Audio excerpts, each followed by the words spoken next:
We're about to react to Charles Barkley's crash out to LeBron James's decision to the Philadelphia 76ers, if you didn't already know. I'll provide my commentary throughout.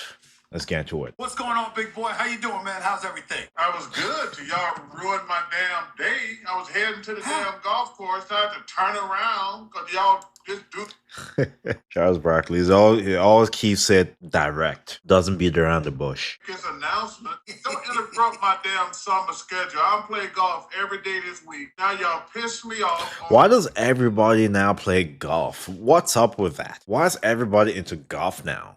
Like, everyone I know is into golf. And everyone's trying to get me to do it as well. I'm not sure. Do you golf? Whoever's watching, let me know. What's the big deal about it? Honestly, everybody golfs now. Friday, it's the weekend. Now I got to talk about this thing. So now I'm not happy. Well, good. I like it when you're not happy because you go off. I like that. Let me ask you this. Your initial reaction upon hearing the news that LeBron James is going to Philly. Whoa. Weak move. I just built a budgeting app in Base 44. Weak move. Shocked because I wanted him to go back to Cleveland. He has no affiliation with the 76ers. He has no affiliation with the Warriors. Do the Miami thing I could deal with. I could deal with that honestly if he went back to Miami, but he has no affiliation to the Sixers or the Warriors. So I was just hoping I was really hoping he'd go back to this Cleveland. Why do you believe he chose Philly, and what do you think about the decision for Philly to be his choice from a basketball standpoint? Well, I think the kicker was Jaylen Brown. He wouldn't have came to Philly if they didn't get Jaylen Brown.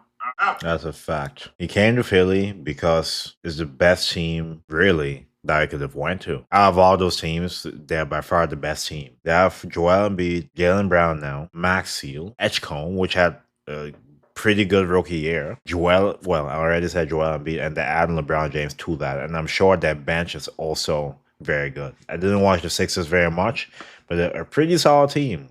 Beating the defending champs in the first round. That's crazy. So, no idea what not the defending champs, but previous champions in the first round. Celtics was thinking trading a great player like Jaylen, somebody they got to play against 5 times a year, and they got to beat them in the playoffs also. But this move here makes the Sixers the team to beat in the East. It's been a crazy summer in the East. I don't know what's going to happen with the Kawhi thing, but man, This definitely makes the Sixers a team to beat in the Eastern Conference. Honestly, they were the team to beat before LeBron got there, and now it's just stacked, just overly stacked. LeBron, you're gonna have to be the 4th option. All right, people don't want to agree with that, but still. But again, to me, it's a weak move. But from a basketball standpoint, it made the most sense. Over my Knicks? Is that what you're saying? Over the New York Knicks? I think losing Mitchell Robinson is going to hurt them. And they got to do something about their bench because their bench was really in the playoffs. Because you can't expect Jaylen to play like he did, carry the team night in, night out in the playoffs like that. So I think the Knicks have backtracked just a little bit, but I do think the Sixers are the team to beat in the Eastern Conference right now. Even if Joel Embiid ain't healthy for the playoffs, and it's LeBron with Jaylen Brown, Tyrese Maxey, and VJ Edgecombe? He only has to be the 4th best player. Think about that. Hey, I said it first. I said 4th option. So don't accuse me of not knowing anything about basketball. I did say it first. Thank you for... I didn't watch this video before either. Joel Embiid, I said this a couple years ago when the Celtics had Porzingis. I said, he's the 3rd best player in the world. And if you want to switch him and Drew Holiday, he's definitely the 4th best player in the world. All Joel Embiid, he's going to be the 4th best player in the world by far if he's healthy. You got Jake. Wait, what does Drew Holiday have to do with that? I hope he explains that. You got LeBron, you got Maxey.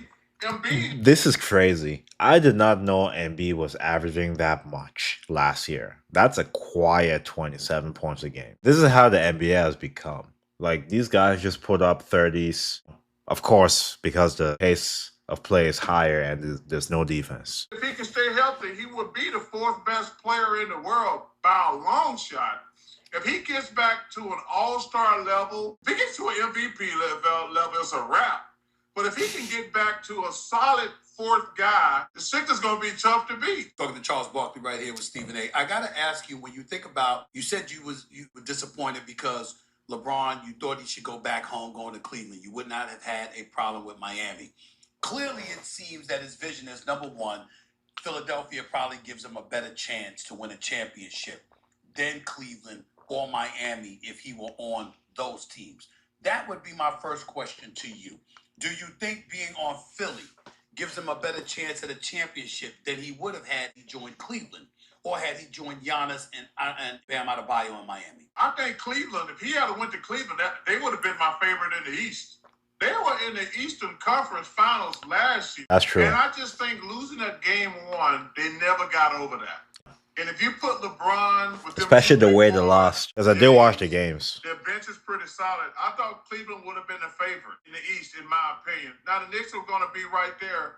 But if you add LeBron to that team, first of all, they wouldn't have blew that 25-point lead, 24-point lead with 5 minutes to go if LeBron had been there. I don't know about that, man. I don't know about that. You saw what happened in the Lakers with him and Luka and Austin Reeves. All right, there was a couple of battles they had with the Timberwolves. I can recall. I don't have short-term memory, but there was a number of those games that they were up by a lot of points and they blew it in the fourth quarters of those games. So they had some opportunities against the Nuggets and against the Timberwolves to close out games, which they didn't. So adding him to the team may add other problems, such as defensively.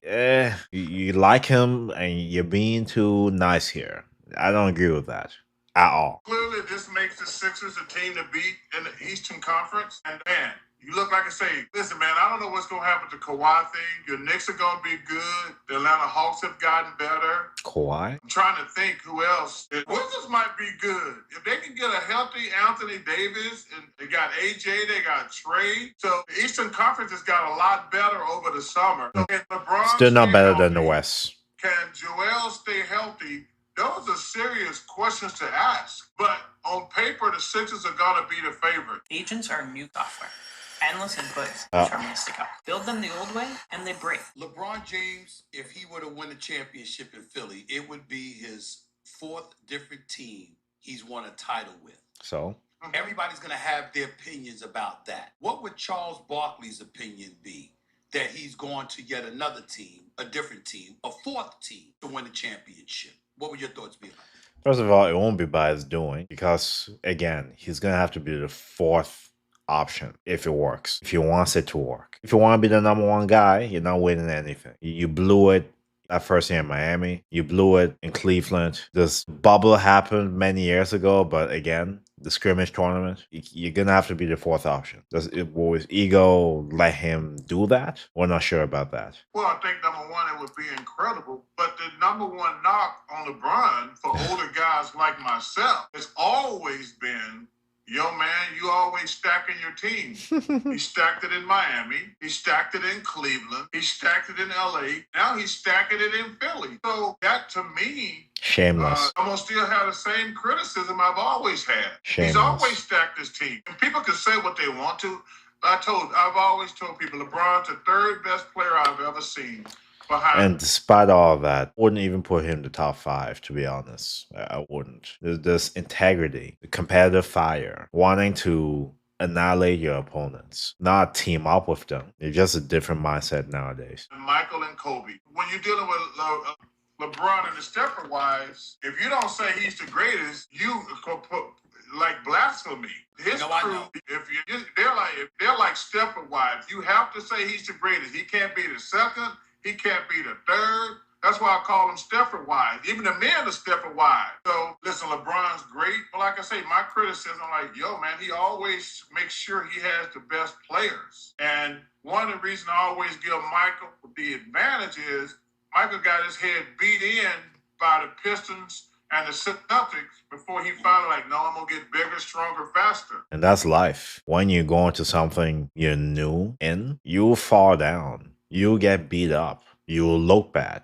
You'll be embarrassed. But through that, you learn what you're made of. You learn more about yourself. You learn what things to do. You grow. That is life. But this individual, the moment things get tough, jumps ship. Jumps ship. If I go back to my first reaction video versus reactions now, there's a vast amount of improvement. But it starts with those beginning stages, going through that, not trying to shortcut your way to the top. That's how you grow as a person. That's how you grow as a team, as a player. Not just trying to skip to glory. And the thing I hate is the media rewards him. They totally are oblivious to what he's doing, or they act oblivious to what he's doing. There's a character flaw there. But it'll be a great accomplishment. But I will tell you this: he did put a bullseye on his back coming to the Sixers, because now the Sixers have to win the championship. You can't give me yes. Do they a healthy OKC? I don't think they'd be favorites against a healthy OKC. I think they got to come out of the East, but I don't think they'd be a favorite against a healthy OKC. Oh, or Spurs. I'm just saying, him coming to a stacked team like this, they have to at least get to the finals. But they won't be favored against OKC or the Spurs.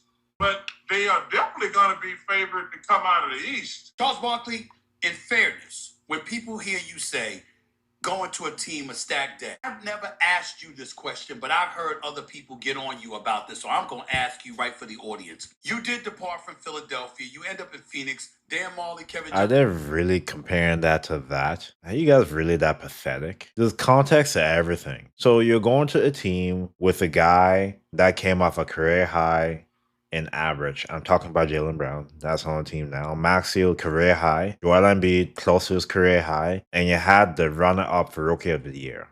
You have those guys on the starting lineup. You're going to that team. They're really trying to bring this in the picture? Man, oh man, this is pathetic. And I'm willing to bet it's LeBron fans asking that question. I'm willing to bet. The worst fan base in all sports, LeBron fans. Johnson with no scrubs. They were some big time players now. You went to Houston ultimately, Olajuwon, Pippen, those guys like that. What do you say when people bring that up when they hear your criticism about LeBron James going to a stacked team? When they say you departed from Philly and you ended up on stacked teams? Well, my team in Phoenix was not stacked. Let's get that out the way. We have a good, solid team. They were not stacked. I agree with him. Who else did they have? Honestly, that's some good, very good role players. Very good, not superstars. Super team is when you have multiple superstars, more than 2 superstars. That is when it's a super team. Miami Heat, super team. The Cleveland Cavaliers, super team. The Los Angeles Lakers, super team. That's the definition of a super team. More than 2 superstars. But we weren't stacked. And I got traded out of Phoenix. I didn't want to leave Phoenix. They traded me. And obviously I was past my prime, but I didn't never want to leave Phoenix. They traded me behind my back.